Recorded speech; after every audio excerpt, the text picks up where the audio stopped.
don't you take it away? Thank you, April. Good morning and welcome to the third webinar in our EV charging infrastructure training series. Black & Veatch has partnered with S-Curve Strategies to develop this training series for Los Angeles County and the California Energy Commission. Black & Veatch has helped clients for more than a decade develop EV charging stations around the US and the world. All in, we've helped deploy more than 30,000 charging ports at more than 2,500 sites. We're excited to hold this webinar series to share our key insights for developing successful EV charging projects. This webinar today is the third of 5 webinars that we are hosting in 2025 to provide information about what you should consider when you are developing an EV charging site. In this third webinar, we'll share information about the primary California state regulations and building codes that should be reviewed and understood as you plan for new EV charging stations.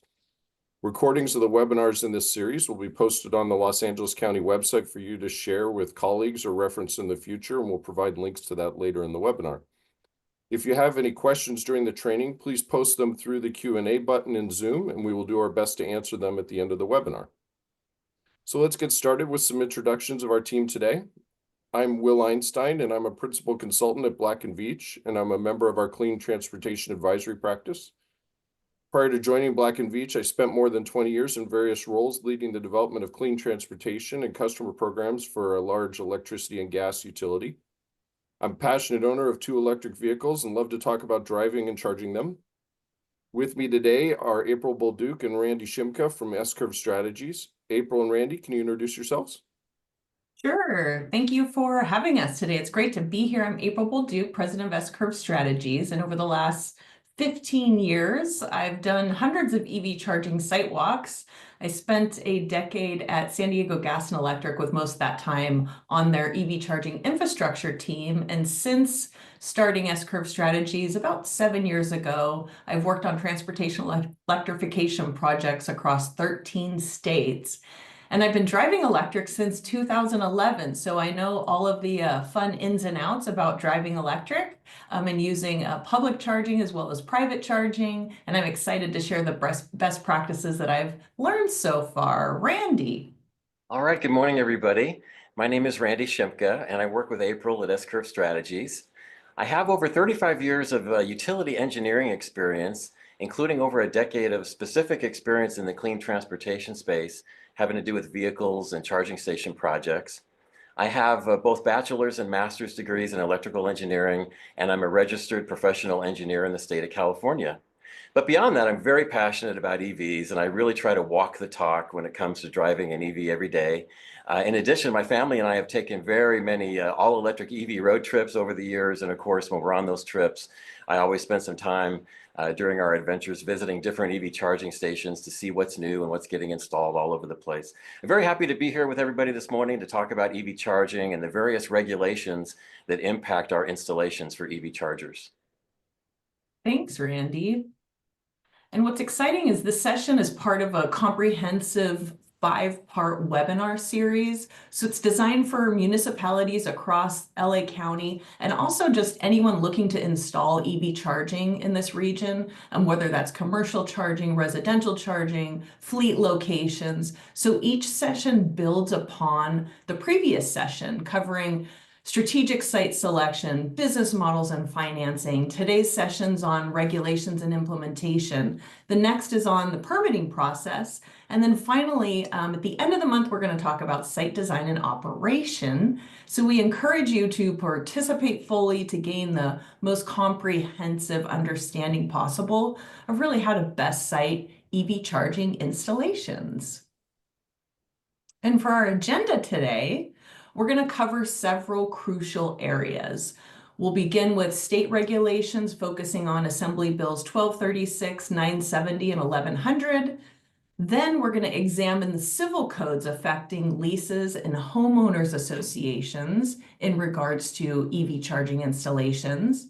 And we'll review key building code requirements. We're going to discuss essential safety standards, how regulations impact ADA considerations. And then finally, we'll wrap up with some resources that will provide you with links and also a Q&A. And so let's jump in to some of the regulations. And so these are some of the really important ones that have come out regarding EV charging. And Assembly Bill 1236 significantly streamlines the EV charging permitting process. And it requires municipalities to expedite the permitting and really remove the barriers to getting charging installations done quickly. And we'll go into this in a little bit more detail. But I also wanted to bring up AB 970 because AB 970 builds upon this streamlined permitting process, and it introduces strict deadlines for approving those permits. And we'll do a deeper dive into exactly what those deadlines look like in just a moment. But in general, these regulations really help accelerate municipal capabilities to deploy EV charging infrastructure efficiently. And so it reduces costs for the developers that are installing these or for anyone that's installing these, but it really does improve and reduce that timeline. Some of you may recall that way back in the day, it was taking quite a bit longer to have charging stations installed. So it's exciting to see this type of legislation come through. Now, Assembly Bill 1100 standardizes EV parking requirements. So counting charging station spaces as regular parking spaces. But this wasn't the case before 2019. And that's why this is so important. Where before 2019, we're adding, let's say 10 chargers, for example. That meant adding 10 extra spots. So this levels the playing field, and it's an important piece of legislation because EV spaces now count towards the parking minimum. And that's what's really important because it removes just previous existing complications in parking space allocations, and it simplifies new developments and renovations by integrating EV charging infrastructure just seamlessly into existing requirements. And a parking space is the same now, no matter whether or not it has an EV charging station attached to it or not. So let's look at these regulations in practice. And so take AB 1236. So this requires municipalities to streamline their permitting, and it's being put into practice with a map to help you find the codes you need for any city that you are in. And Randy and Will know this very well about me, that I am in love with this map. If you take away nothing from today, just know this map, know where to find it. We have it listed for you in the resources, because what it does is it allows you to click on each city and drill down and find out more information about that particular city. So first, when we take a look at the map, we see the green, yellow, and red. So what this is telling you is those cities that are listed in green have fully implemented a streamlined permitting process. Those cities listed in yellow have a portion of that process done, but it's not really up to the state standards that the California Go Biz requires. Those that are listed in red don't have that streamlined permitting process. So when we click on the city of Inglewood, for example, this box is going to pop up. And I just find this so exciting. I could spend all day on this map, but it provides you a list. So you can see here that does the city have an ordinance? Yes. Does it have a permitting checklist? So the permitting checklist is really going to help anyone that is submitting for a permit exactly what the city needs to ensure that that gets approved. Another thing they have is an e-signature, so you don't physically have to walk into the city to do that. Below that, you can see where there's different links. We talked about AB 70, we talked about AB 1236, but down below that, there is a direct link to the city's checklist and to that city's specific ordinance. And why it's important to know what the city's ordinance is because the state level is really kind of the minimum standard. And sometimes you see different cities adding additional requirements around that. So you really do want to talk to each city to find out, if their ordinance has any changes compared to the city next to it. Now, as if it couldn't get any better, this map I like even more than the last map. So this map is so cool. So this is Southern California Edison's map, and it's an interactive mapping tool. And what's great about it is that it combines capacity planning along with that California GoBiz map that we just saw. So let's take a look at this. You see the red, green, yellow GoBiz map. But there is also another layer that you can see. You can click on here. You can add so many different layers and really drill down into not only what ordinances are, but what specifically is taking place in the capacity, the electric capacity around this location. Now, one of the things that I really like about the SCE map when it comes to how they've interpreted the GoBiz information is that they do provide you more information as to what the state regulation is. So it really is a one-stop shop for everything that you could possibly want to know about codes. And that's what is really important here. And so again, I just love these maps.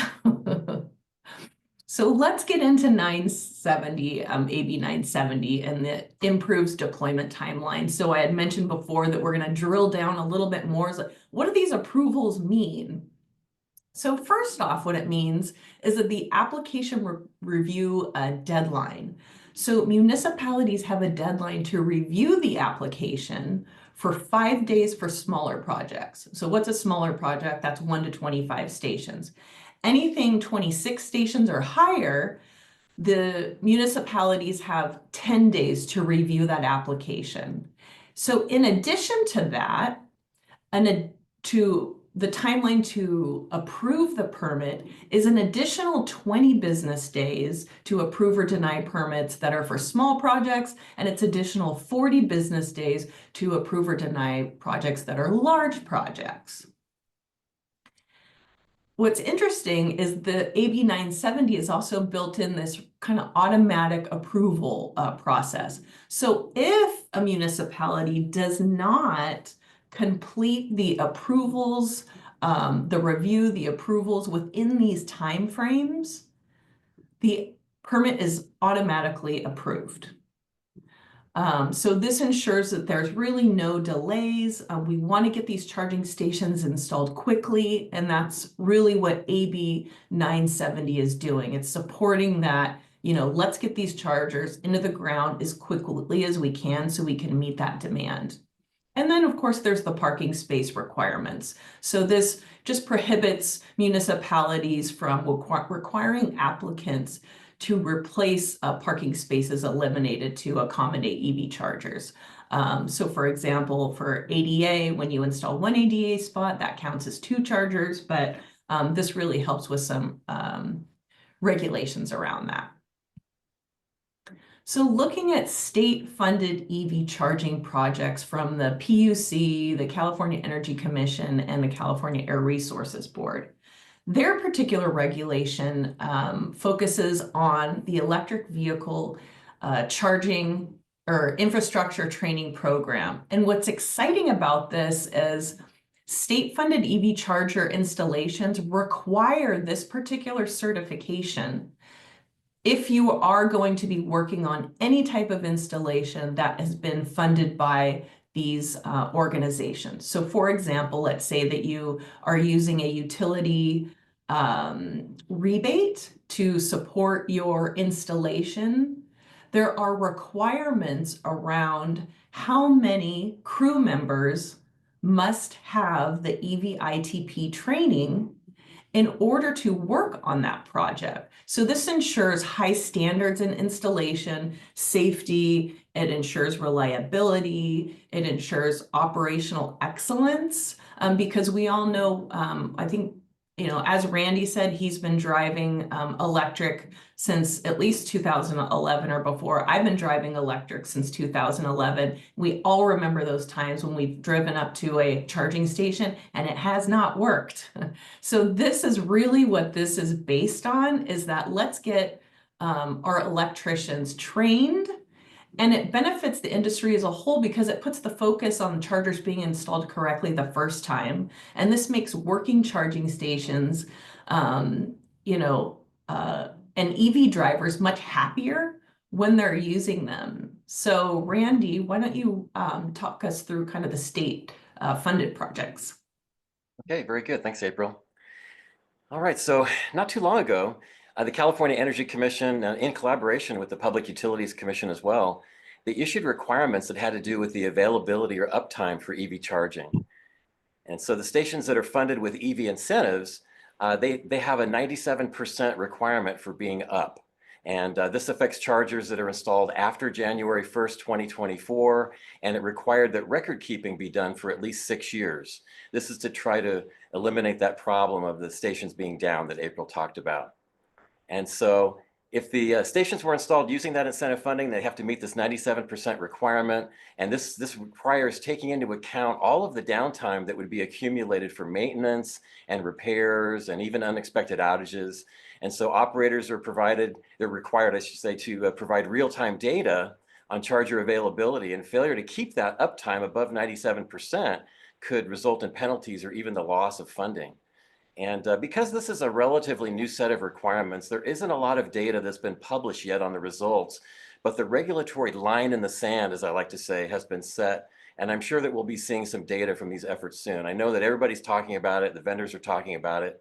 And so having this uptime requirement in place will ensure better charging station reliability in the future, and also improve equitable access across all income levels too. So no matter where the chargers are installed, they have the same requirements. So we have a little bit of a case study here about training and certification. And we're going to look at training and certification requirements for EV charging installations. The challenge that we've seen in the industry over the course of several years is that drivers, of course, have been affected by non-working chargers in the field.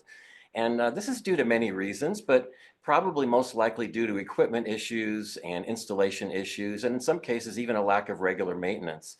So in response to this and the desire to promote safe and reliable EV charging installations, the agencies in the state that fund these EV charging projects, they've implemented specialized training requirements for the state-funded projects. So the Public Utilities Commission and the Energy Commission and even the Air Resources Board now require that EV charging station installers, they get this training through the nonprofit nationwide EV infrastructure training program. So the EVITP folks, they provide low-cost training to people that do the installation and maintenance work on EV charging stations. And the state's training requirements vary, of course, as April said, depending on the power level of the charging stations being installed. So if it's level 2, less than 25 kW, then one electrician on the crew then would need to have the training, and they can oversee the job from a safety perspective. But if you have any DC fast chargers or stations that are above 25 kW, then 25% of that crew must have the training, because these sites, they're much more prone to safety issues due to the higher powered charging equipment that's installed. And so the result of this is that the installers have now been trained, they're working on that, they're much more familiar with the charging equipment and the safety aspects and the technology involved, which is always a big plus. And so the availability and the requirements of this EVITP training, it'll help to improve and maintain these rigorous safety standards in the future. And I think the more people that we can get trained and put through the program, the better off the industry will be. And of course, this will reduce the risk of safety hazards that might occur during the installation or even in the maintenance process for EV charging equipment. So this will make for longer lasting installations with less maintenance issues down the road. So it's really a good thing. All right, now I'm going to hand it off to April to talk about civil codes. All right, let's talk about leases and HOAs. First, we'll start off with commercial leases. So California's civil code protects tenants' rights to install EV chargers in commercial leases. So landlords must responsibly accommodate these requests. This ensures balanced protections for both property owners and tenants seeking to promote EV infrastructure. So what this states as well is that the leases leases that prohibit EV charging installations, they're not enforceable. And that's what the civil code states. Now, the landlord may require you to provide or impose some standards around safety, or maybe there's a particular approval process that they require, but anyone is allowed to install charging stations in a commercial property. The tenant is, of course, they're responsible for that installation, for all the costs, for the repairs, for the electricity usage. So the landlord is not picking up those costs. The tenant is picking up those costs. But really what this is saying is that no tenant can be denied to install EV charging, which really helps the industry as a whole, especially in offices where we know that vehicles tend to be parked for a longer period of time, which is perfect for level 2 charging. Some exemptions would be around properties with fewer than 50 parking spaces. So, or for example, if there are already chargers that exist that are in sufficient ratios. So for example, 2 chargers per 100 parking spaces. So that's really the only exemption, but really what this states is that any commercial property cannot be denied to install charging stations, which is great. So looking at residential leases, so residential tenants have explicit rights to install EV chargers under California law. And so the landlords, they can only deny these requests under very specific conditions. But the point of this is that the approval requirements for the tenants, fewer than 5 parking spaces, rent-controlled properties, or sufficient ratios of existing chargers. So a little bit of the same like the commercial properties. And also the tenant is responsible for the cost, the maintenance, the energy that's used for the charging stations. So the exemptions would be, it does not apply to properties where the parking is not included in the lease or chargers are already in existence. Now looking at HOAs, so homeowners associations are required by law to handle EV charging installation requests transparently and fairly and treat them like any other standard architectural change. So this ensures that homeowners clearly understand the timelines and the costs involved.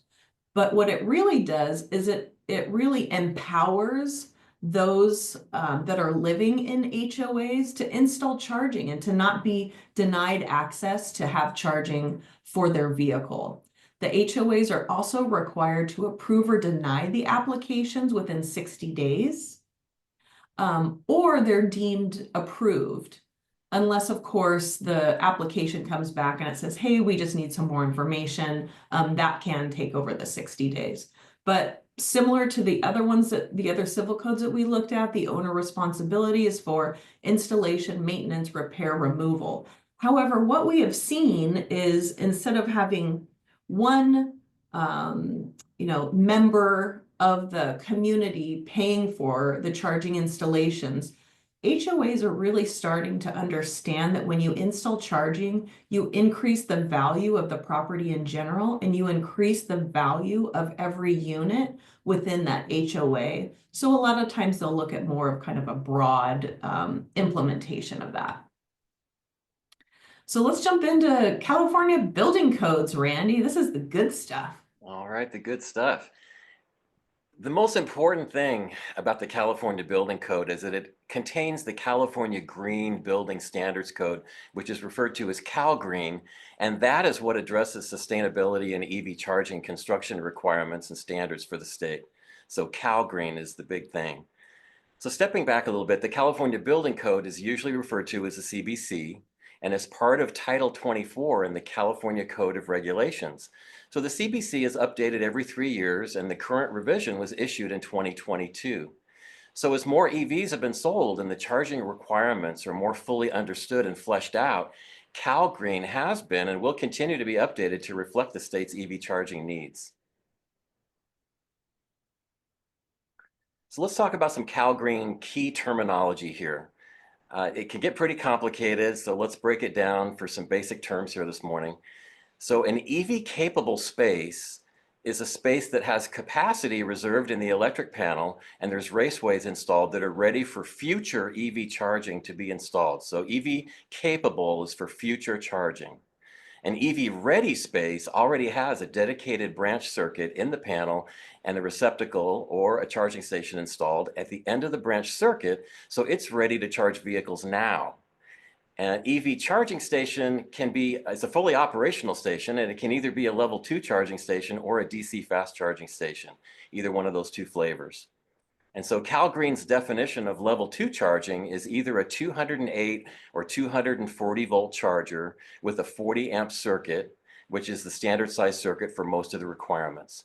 But a new item that was added to CalGreen not too long ago is what's called a low power level 2 charging station, which is either a 208 or 240 volt charger, but with a 20 amp minimum circuit size, because they realize that for many situations, there just isn't enough power available to make all the EV charging circuits a full 40 amps. So this new definition of low powered level 2 EV charging was added to help facilitate additional EV charging at power constrained sites. So in 2022, we had these CalGreen standards here that we're going to talk about this morning. And the requirements for EV charging, it started in these previous versions of CalGreen, and then more requirements have been added in future code updates as more cars have been sold. And so here's a summary of the 2022 revisions that were implemented in 2023. So starting with the residential category that covers both single-family homes and duplexes with attached garages, new homes of this type must be EV capable with the panel capacity available and conduit installed for level 2 charging. And there's an exception written into the code that would apply if the local utility infrastructure can't support this requirement. And when it comes to multifamily homes and hotels, for example, for new construction, 10% of the parking spaces must be EV capable, and 25% of spaces must be EV ready at a minimum with low power level 2 receptacles or chargers installed. And so for larger buildings that have more than 20 units, then 5% of those parking spaces require level 2 chargers. So you can see that the requirements are definitely ramping up. And when it comes to non-residential buildings and new construction, there's a famous table here in CalGreen that we're highlighting. It outlines the number of EV-capable spaces, as well as spaces that are required to have chargers installed for the various numbers of parking spaces at a site.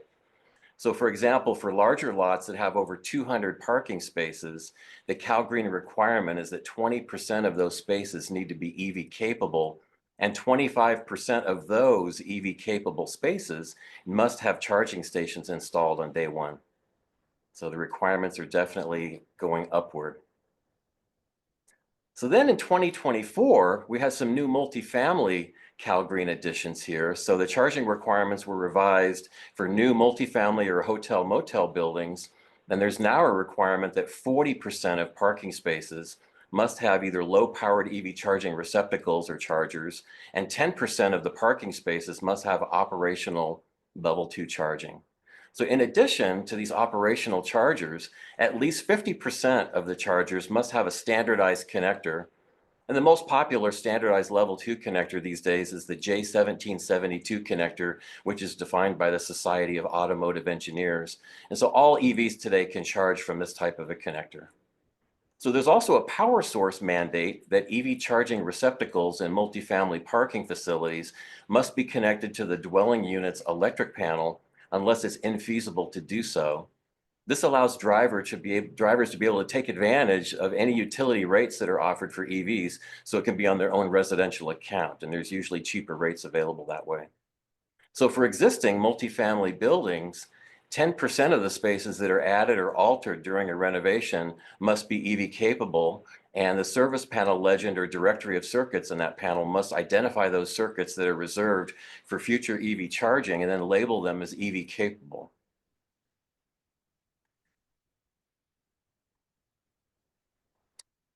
So there's some additional CalGreen building codes that were put out in 2024 for residential and commercial. And new construction projects for residential and commercial are required to include pre-wiring for level 2 charging stations. And for new commercial buildings, 15% of the parking spaces must be EV capable, and 5% must have operational charging stations installed. And if the facilities are public, then they must include accessible EV chargers that are based on the total number of parking spaces. And the requirement there is 1 accessible EV charging station for every 4 that are installed. So for 2025 and 2026, we have some changes here that are coming down the line.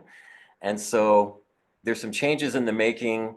Assembly Bill 1738, which was effective on January 1st of this year, it requires the Department of Housing and Community Development to propose regulations for charging in existing buildings parking facilities. And the general consensus that we're hearing there is that they're likely to mandate some sort of level 2 charging requirements in existing buildings via retrofits.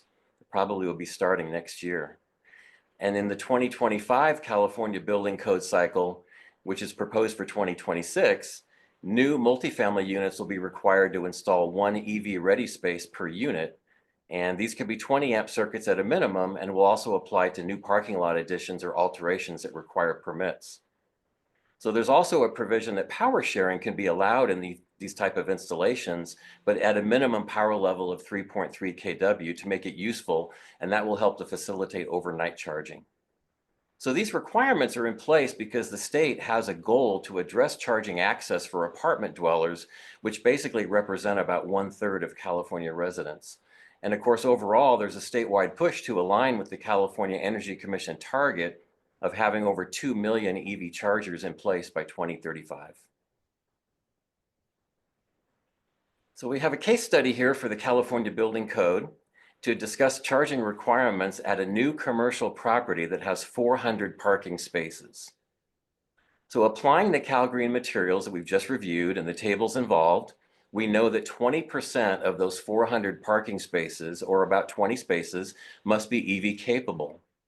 In addition, 25% of those capable spaces, or 5 spaces, must have EV charging stations installed. The requirements could be fulfilled with level 2 charging stations, but if DC fast charging equipment is installed, then that can reduce the EV capable space count by 5. So sometimes a balance between DC fast chargers and level 2 chargers can help to manage the overall charging count that's required. And of course, the outcome of all this is that planning for the infrastructure and charging station requirements now during initial construction may increase the project costs a little upfront, but by doing this work now and installing the infrastructure initially, and especially conduit, it will significantly reduce future infrastructure and upgrade costs for going back into a site and adding EV charging stations and infrastructure later. And I've seen how this would have been a big help earlier if this requirement had been put in place several years ago. Many of the site walks that I've done, retrofits are just very expensive to manage later on when everything is already built out. All right, Randy, let's talk about safety standards. All right, so when it comes to EV charging and the required high-powered infrastructure, safety is very important, definitely a priority. So here's some of the top safety topics. Of course, the first one here, electrical safety standards. We have the National Electrical Code and the corresponding California Electrical Code. Compliance is mandatory for all of these aspects of the installations, including EV chargers. And Article 625 in the Electrical Code covers many of these issues. We'll talk about that. There's also grounding and bonding requirements for infrastructure and charging equipment to minimize electrical hazards that might happen. And then for protective devices and wire sizing and conduit, circuit breakers are normally used to safeguard against overcurrent situations. Wire size and conduit size is strictly enforced to prevent overheating in these high-powered installations. So when it comes to fire codes and risk mitigation, fire safety, charging equipment must be installed in locations that are separated from flammable materials to minimize fire risks. And when it comes to ventilation, adequate ventilation in enclosed spaces is required to dissipate heat generated by the electrical equipment and infrastructure. And when it comes to clear access around equipment and cabinets, that's required to ensure that there's pathways for emergency responders in case of fire or other emergencies. And I've seen several instances where the facilities folks will use the electrical room to store all kinds of materials, and in many cases blocking the access to electrical panels. So we always point that out during inspections and site walks, since it is a big issue. Environmental wise, for the issue of environmental impacts, the use of non-toxic durable materials is required. And stormwater management rules help prevent any runoff from EV charging sites from getting into the local waterways. And for noise control, we want to minimize the charging equipment noise as much as possible, especially in residential or other sensitive areas. And when it comes to regular inspections and maintenance, scheduled inspections are definitely required to identify and address any potential safety issues before they become a larger issue. And with maintenance protocols and procedures for charging equipment, those are needed to ensure ongoing safe operation conditions and to make sure that the equipment can continue to charge vehicles without interruptions. I have a separate slide here to talk about the National Electric Code, Article 625. So the National Electrical Code is a set of rules and regulations that are used by engineers and electricians to ensure that the work is designed and installed in the safest possible manner. So within the code, which is updated every 3 years, the chapter that deals the most with EV charging equipment is called Article 625. And that covers both the charging of EVs as well as power exported out of a vehicle. And it covers all the various types of technologies that can be used. Most charging currently is conductive charging with wires that connect the equipment to the car. But Article 625 also covers inductive and wireless charging as well. And I think we're going to see more of that here in future installations. 625 also requires that charging equipment be listed by an independent testing agency, which means that it passes multiple safety tests. And if the equipment is going to be used indoors, then it must be marked that ventilation is not required. That's a requirement there. And so to further the safety requirements, Article 625 also requires that some sort of shock protection be installed within an EV charging station. And there's also a requirement that a disconnect switch near the charging station be installed for stations at current levels that are above 60 amps or if the voltage level is above 150 volts. So when it comes to installations, Article 625 requires that each charger or receptacle be installed on a separate branch circuit to the panel. And there are minimum height requirements for installing the equipment, which would be 18 inches indoors or 24 inches if it's going to be installed outdoors.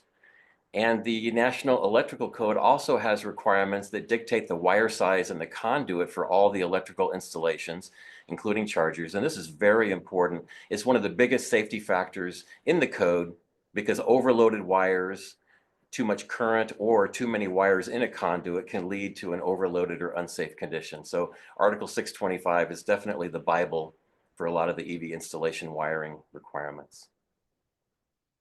All right, so here we have a case study about battery storage systems. And this was an installation that was done in LA County. And the county recently collaborated with a contractor during their permitting process to address safety concerns related to this installation. And so this is all relatively new technology. There haven't been too many of these jobs done. So there could be questions on both sides about what the safety requirements are, what needs to be fulfilled. So this case highlights the importance of rigorous safety assessments and the compliance with the fire safety regulations. So the project really faced several fire safety challenges that were highlighted during the permitting process, including non-compliance with size and separation requirements and an inadequate fire suppression system and incorrect installation distances from the lot lines. So the battery exceeded the standard size limits that was proposed, and that required a technical evaluation under Section 1207 of the Fire Code. And this involves some large-scale testing to ensure that a fire in one unit or module of the battery wouldn't propagate to others. And in addition, LA County requires some enhanced safety measures, such as smoke and gas detection systems that are integrated with a compliant fire alarm setup, as well as a slight relocation to comply with the lot line installation requirements. And the project underwent a technical review through the alternative materials and methods request process for the size and separation requirements to ensure that the equivalent levels of protection were proposed by the applicant, to meet all the relevant fire safety codes in Section 1207. And as part of this process, advanced modeling was used to assess the potential hazards and ensure that emergency responders could safely mitigate any incidents that could occur. Ultimately, the parties all worked together to solve the outstanding issues and the project permit was issued. But this case really highlights the importance of the rigorous safety assessments that the permitting process oversees and requires. And while at the same time, it supports sustainable energy solutions, and it maintains public safety. All right, I'm going to hand it off to April to talk about ADA compliance. All right. So jumping into ADA compliance, and this is really talking about of all of the regulations that we've talked about in the assembly bills, and really in each series, each part of the series of this webinar on EV charger siting, ADA compliance does play a crucial role in each part of that. So we talked about it in part 1 and part 2. We're talking about it again in part 3, but as it's related to regulations, because ensuring ADA compliance, it's just crucial for providing equitable access to chargers, and the compliance involves clearly defined standards for charger placement, accessible pathways, signage, adequate clearance, and ensuring inclusivity for all community members. So when it comes to standards specifically, we want to ensure that there's unobstructed pathways. There's the wheelchair can maneuver around easily. So obviously with curbs and things, removing that. And then height and reach ranges. So considering how someone that is focused on ADA, how can we make this more user-friendly and implement universal design principles for all? And so when it comes to design and placement, proximity to chargers is key. Where is the vehicle and location to the chargers? Does the person that's using the charging, do they have to contort or stretch to be able to pull the cord over? How far do they have to bring it? Is the signage clear? And one recommendation that we have too is using an accessibility expert.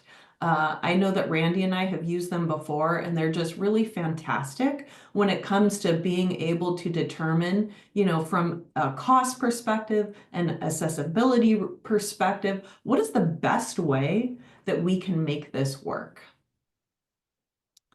Documenting and verifying. So you're definitely going to want to maintain records of your design, especially for your permitting. Perform regular audits to make sure that the location is working properly, that it is accessible, and then allow a way for driver feedback, because even though it may meet some the ADA compliance requirements, there may still be some things that are near there or around there that's making it difficult for drivers to use the charging stations. So that's something to be aware of as well. And then training and awareness, educating your staff, also through the EVITP training. They cover a lot of the ADA compliance, but really educating about the importance of this, especially in planning, because you really want to make sure that you have a strong submission for permitting instead of having to go back and forth and taking a lot longer on the permitting side.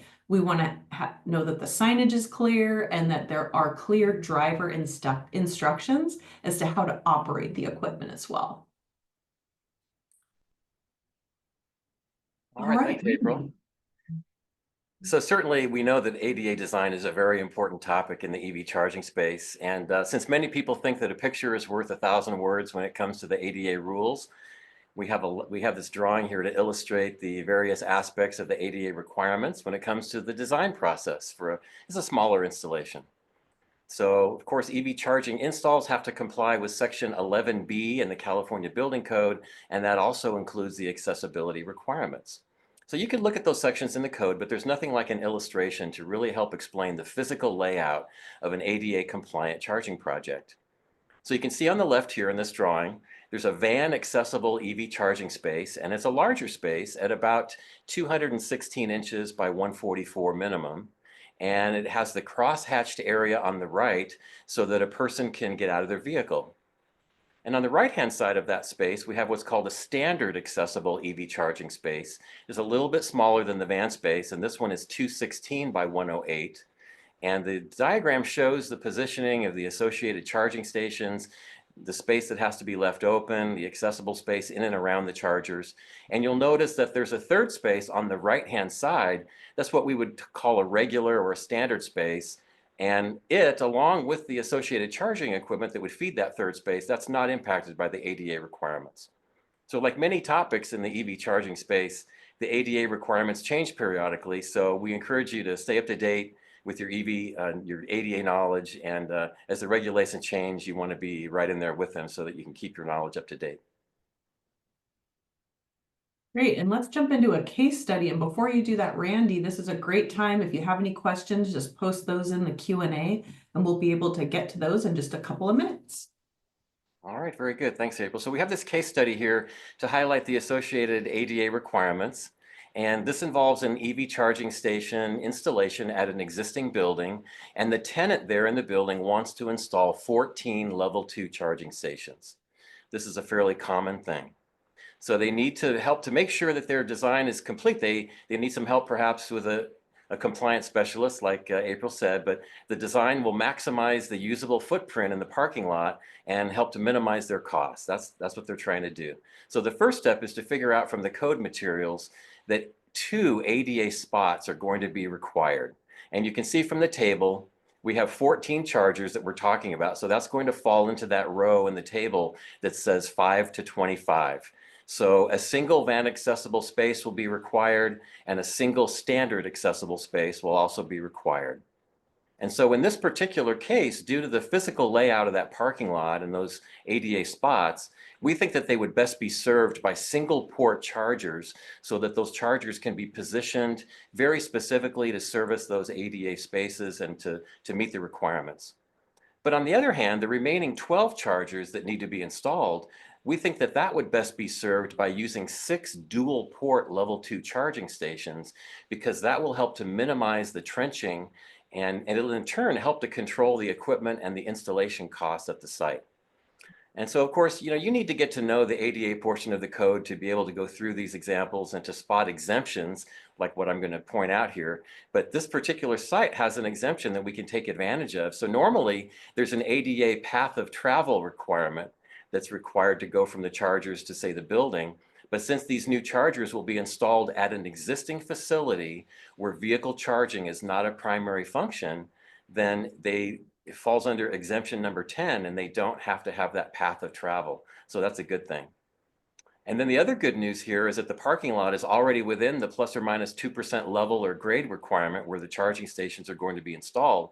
So no regrading or added asphalt will be needed. And I've been involved in jobs where that's not always the case, and it can add many thousands of dollars to the overall cost to make that area level and compliant. And so an additional point to also bring up is that ADA rules don't apply if the installation in question is for fleet vehicles. So that's something to keep in mind, even though that's not the case in this example. Fleet vehicles don't have the ADA rules applied to them. And so with these design ideas, the tenant was able to get the number of chargers installed that they wanted with the benefit of a lower cost solution that's fully compliant with all the ADA requirements. Very good. So now I'm going to hand it off to April again for some key takeaways from this morning. All right, thanks, Randy. And thank you everyone for attending. And so before we jump into the Q&A, just some of the key takeaways are really to streamline your permitting using the resources available to you and the California GoBiz and the Southern California Edison maps, which I love. They're my favorites. So please use those to find your local codes throughout LA County. And then also prioritizing safety beyond compliance is essential just to foster community trust, ensure operational reliability, and really to just safeguard the public safety in the long term. ADA requirements are continuously evolving, so make sure that you stay informed and ensure that your EV charging infrastructure consistently meets the accessibility standards that are in your local area and that they're maintaining inclusivity for all community members. And then lastly, for the fourth one, it's important to differentiate between broader state regulations, which set policy framework, and the detailed building codes that specify the technical installation standards. So both are essential for successful EV charging infrastructure implementation. And now I'm going to turn it over to Will to talk about resources. Wonderful. Thank you, April. As April mentioned, we've included here on this slide some resources that reference back to the content that we provided in this webinar today. These links will take you to various portions of the state California Assembly bills, as well as some of the local codes and county resources that you can find, and then also some utility resources that were covered as part of the presentation today. We hope these sites will help you further explore and understand these regulations and really be applicable to helping you develop a successful project. So now it's time for our Q&A session. As we've mentioned a couple times, please feel free to put a question into the Q&A box and we'll answer them. We do have a couple of questions that I thought I'd go over in the few minutes that we have left. What's the best way to stay up to date on which cities have changed their EV building code requirements? I know, April, you talked a lot about the maps and all the city involvement. How do you stay up to date with this? I think the best way that you can stay up to date with your codes is to just talk to the local cities where you're doing the installation. We've provided you the resources as far as state regulations, how you can find those city codes. But if you do have questions, I would reach out to them directly because they're really going to be the best resource for you. And that's what they're there for. So that's fantastic. And another question that was related to that is, do city building codes vary between the city as well as the state? Yes, they do vary. So the state is the baseline for the codes. Some cities will implement stricter regulations for their particular codes, but the state is really the baseline for the code. So you want to make sure that you're not only understanding what those state regulations are, but also using those maps that we discussed and that we showed you to drill down as to what is that local jurisdiction that you're within, what are their specific requirements? And you can also just reach out to them directly and ask. Another question that came in about EV ITP was, is there a cost to accessing the EV ITP training? Randy, do you want to address that? Yeah, I really love the EV ITP training. It's very useful, and it's put on by these nonprofit folks who really believe in the mission of EV charging and safety. And so it's very low cost. I mean, we all know what some of the training can cost in our industry these days, but it's less than $300 per person. And it's just a wealth of information. So, I mean, I can't recommend it enough. It's very good. Great, thank you. This question relates to the what happens if your landlord or your HOA is not willing to approve an installation of charging equipment in their building. So if a resident in the building makes the request, what happens if the landlord or the HOA doesn't want to participate? Well, I could take that. I've had some experience. I've dealt with some folks trying to get charging put in, and there could be some frustration. You know, they're putting their materials together and trying to work with the HOA, and it's pretty discouraging to get a letter in the mail that has, you know, some kind of a problem that the HOA is experiencing.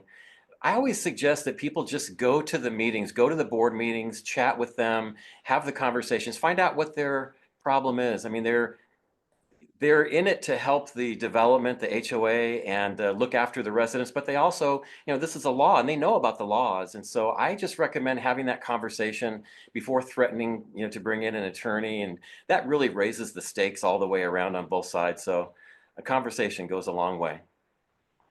That's great. Yeah, I totally agree. Given that ADA and accessibility to charging is such an important topic, I know we have a couple of questions on that. Do existing apartment buildings have to include ADA EV charging stalls when they're installing other EV chargers? So if you're going to be putting in charging stations, do you have to go back and make ADA retrofits to other stalls? Yeah, if it's for an individual tenant and for an individual space that's tied to that tenant, you do not. But if it's in the common areas, then you do have to add ADA spaces. So it's considering where you're going to install the equipment, as well as basically taking 2 spaces for that ADA location. So yes, you do if it's in the common areas. Okay, great. Thank you. another one related to ADA is, do ADA design requirements change if the site is a commercial office parking lot versus an apartment building or building parking lot, for a residential building? So ADA differences maybe between residential and commercial space. Yeah, so similar, the residential, if it's tied to a tenant, then you don't need to add an additional ADA space. If it's in the common areas, you do. Commercial buildings are different. So commercial buildings, you do have to add ADA unless, as Randy said earlier, that it's a fleet location. I don't know if you have anything else to add to that, Randy, but I think that sums it up. I mean, there's some slight differences, but yeah, not too bad. Okay. And then I think just sort of a general question for both of you as we wrap this one up. What's the best place to ask questions, whether it's about ADA or it's about the building codes? How should folks engage to better understand and get answers to the questions they may have as they're reviewing these codes that apply to the development of the building? I've always found the going in and talking to the municipalities or giving them a call, they're really the best resources that you have in finding out this information. Again, you can use these online resources, but if you have any of the other questions beyond that, that's really what they're there for, especially at the permitting desk, to answer these questions for you. So I would go directly to that source. Yeah, I would definitely second that. And many of the cities have hotline phone numbers, and they'll have educated and trained inspectors that will answer the phone. See, they want to issue you a permit that's successful. They don't want to have a lot of back and forth. And especially even during the inspection process, they don't want to have problems and have to come back and have corrections made. So they're really invested in your success. And like April said, I've had good luck working with them. And sometimes they say things that you hadn't thought of. You go, oh, I need to put that in my permit, but it's all good. Yeah, good ideas. I think that wraps up the questions we got. Thank you all All right. for your great answers on it. Awesome. And so, in the event that you do have any questions, here's the email address for Lorna Inaconi and also Jennifer Karin. And they're with the LA County Internal Services Department. So they're really sponsoring this training series, and they're really excited about just getting this information out to the staff for other municipalities as well as to the staff at the LA County. So thank you for attending. We appreciate it. Yeah. And we'll see you at the next series. All right. Very good. Thank you. Thank you.